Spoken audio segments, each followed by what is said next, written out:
Hi, good day guys. Ito na naman ako, si RJ, ang inyong architectong rider. So ngayong araw, i-install ako ng spools. Ito, spools. So tong spools na to, nabili ko lang siya sa Shopee. Mura lang siya, 575 pesos. So budget meal lang, para hindi tayo mapagalitan ni Mrs. So guys, mayroong mas magandang brand nito, yung RNG. So parang nasa 2,000 plus ata. Masyado siyang mahal pero maganda yun, magandang brand. So ano nga ba gamit ng spools? Ito guys, ginagamit to, nilalagay sa ating motor para mas mapadali at mas safe yung paglagay natin ng paddock stand. So, ano nga ba yung guys, yung paddock stand? Ito siya. Yan yung paddock stand. So, ito, ang brand ng paddock stand ko ay Massimo. Yan, nirecommend kasi yan ng friend natin, ka-team bomba na si Mike. So, yan. Yung Massimo na paddock stand, makapal, heavy duty yan. Kaya yan din yung nabili ko. Yan. Heavy duty. So, ang gamit ko ngayon is yung swing arm type na para sa paddock stand. So, ang tawag din nata dito is universal. Then, ngayon, gagamitan na natin siya ng spool. So itong spool, kakabit natin yan dito, tatanggalin to, then papalitan nito. So pati ito rin, papalitan na natin yan. Yung spool type naman ang ilalagay natin. Ito siya,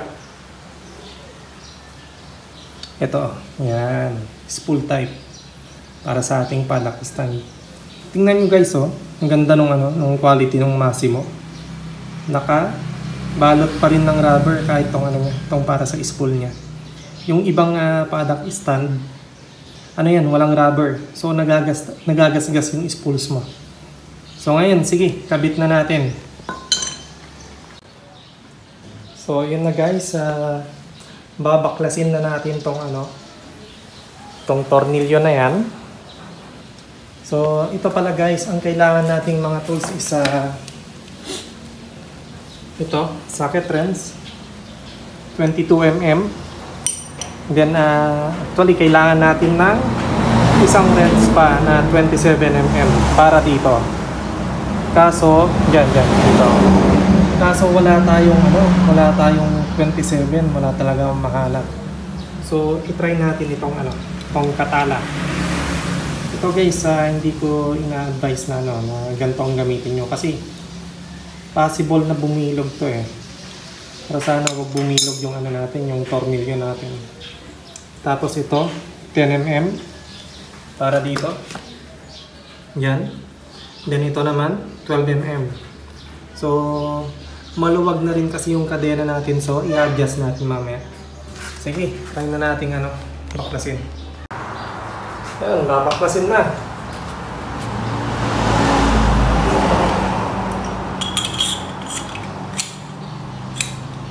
Yan.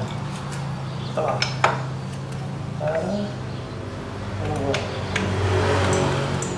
Let's try. Tigas up.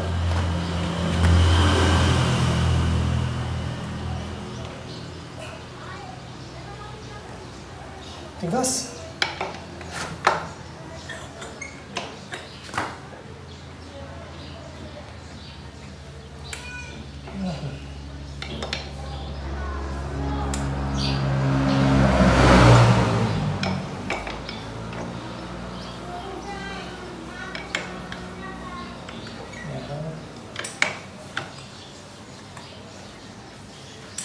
Buti guys, hindi siya bumilog.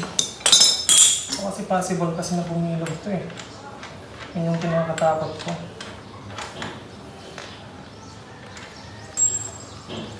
Ayun, ito, tatanggalin na natin siya.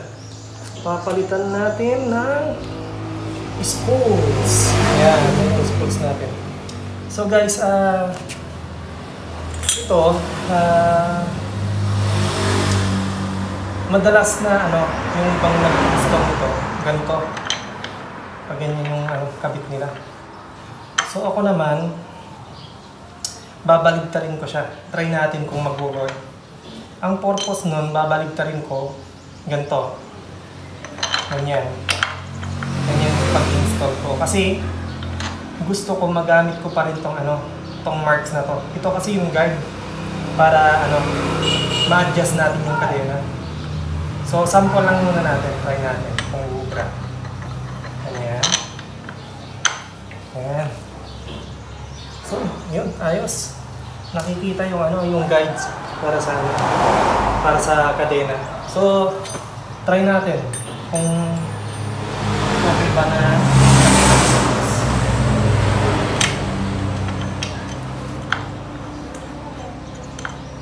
Yan. So, pagka ganito, spools niya, yan. So, hindi naman ata maapektuhan. So, parang okay lang naman guys, walang sasayaran. So, hindi sasayad itong natin. Try natin yung isa. Ayan. Ayan. Sige. Try natin. Ganito na lang pag-install natin. Para pag nag-adjust tayo, makita pa rin natin yung markings. Pag in-adjust natin yung kadena. So, ayan. Tatanggalin ko na siya.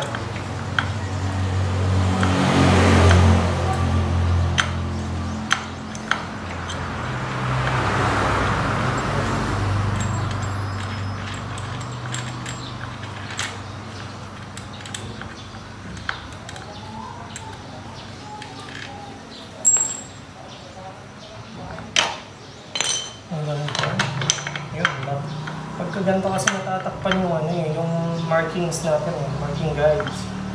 So yun talagang best way. So tatanggalin na natin to. So nga pala, nilagyan ko ng spacer doon. Nilagyan ko ng kalang para hindi bumaba tong ang gulong natin pagka in-adjust. Tapos nilagyan ko ng mga kalso para hindi itong gulong. So ito tatanggalin na natin. Wala akong pantuktok eh. Kung kahoy na lang, pwede na to. Ito, pasensya na. Ganito lang yung gamit ko. Ayan. So yun, tanggal. Ayan, tanggal ko na siya guys. So ito, lalagay ko. Papalitan natin nito. Ayan, ito na. Lalagay natin.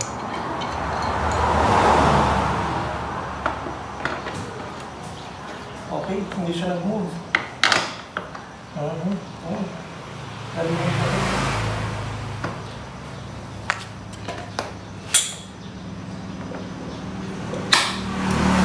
Ayos. Ito. Ayan, washer. Ayan ito.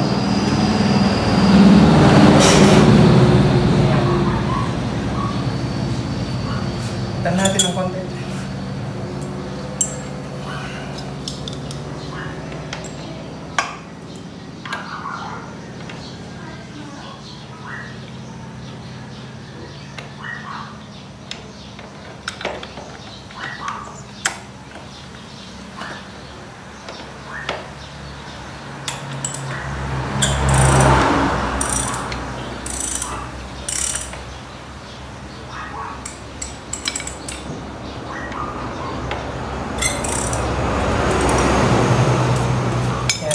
So guys, i-adjust natin ngayon yung kadena. I-check natin. So guys, paano nga ba ma-check kung maluwag yung kadena natin? So ito. As per dito, ang slacks daw dapat ng kadena is 30 mm. Ayan. But, as per sa manual natin, ang slacks daw dapat ay 25 to 35 mm. So, mapapansin nyo guys, magkaiba siya. Magkaiba yung manual saka yung nakalagay dito. So ano nga ba yung slacks? Ito guys, yan. Yan. Dapat daw isa ano lang yan. 25mm to 35mm. Pagka masyado kasing maluwag yung kadena, possible na kumalas yung kadena natin. So, posible tayong maaksidente niyan. So yun, para maano mo yan, susukatan natin yan. Kaso, mahirap siyang sukatan dahil may hawak akong camera. So mamaya, susukatan ko na siya. So paano nga ba siya i-adjust? In case na maluwag guys, ito siya. Dito, para mas maliwanag. In case na maluwag yung kadena natin, ito yung adjustments niya. Ito. So unang-una, luluwagan mo to. And then, pag maluwag na yan, pwede mo nang paikutin to. Paatras yan. Atras ng konti yung gulong. So, higpit na yung kadena natin hanggang sa makuha natin yung tamang stocks. So ito pala guys yung yung sinasabi kong markings. Yan yung guide natin sa pag-adjust ng kadena. So yan yung reason kaya ako binaliktad yung spools na yan. Yung iba kasi pagka nag-i-install hindi nakikita yung markings na yan. So sayang naman pagka hindi natin magagamit. So after mo higpitan yung kadena, pwede mo nang higpitan to. Yan, ito. Higpitan yan. So yun yung gagawin ko ngayon. So guys, okay na yung yung slacks ng kadena natin. Pin-adjust ko na to. Then pareho na rin yung markings rito doon sa kabila. So dapat pareho yan guys. Ito. Dito, tatlong guhit. Sa kabila, tatlong guhit din. So dapat pareho yan. So ito yung adjust ko kanina. Yan. So since okay na sa akin yung slacks ng kadena, higpitan na natin to. 12mm. Then ito, after mo mahigpitan yung both sides, ito naman ngayon, higpitan. Yan. So higpitan ko na guys.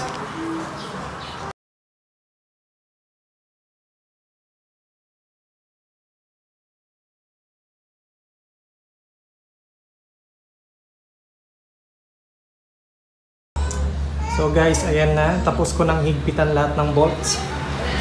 So ito, nahigpitan ko na. Ito rin. Ito, nahigpitan ko na rin.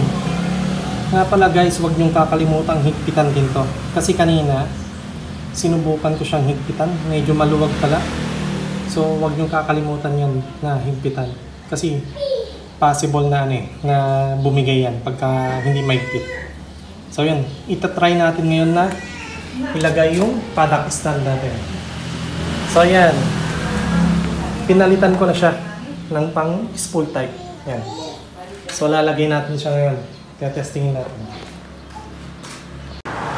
So guys, na-install na natin siya, itong spools natin. Ito try na nating gamitin itong paddock stand natin. So ito.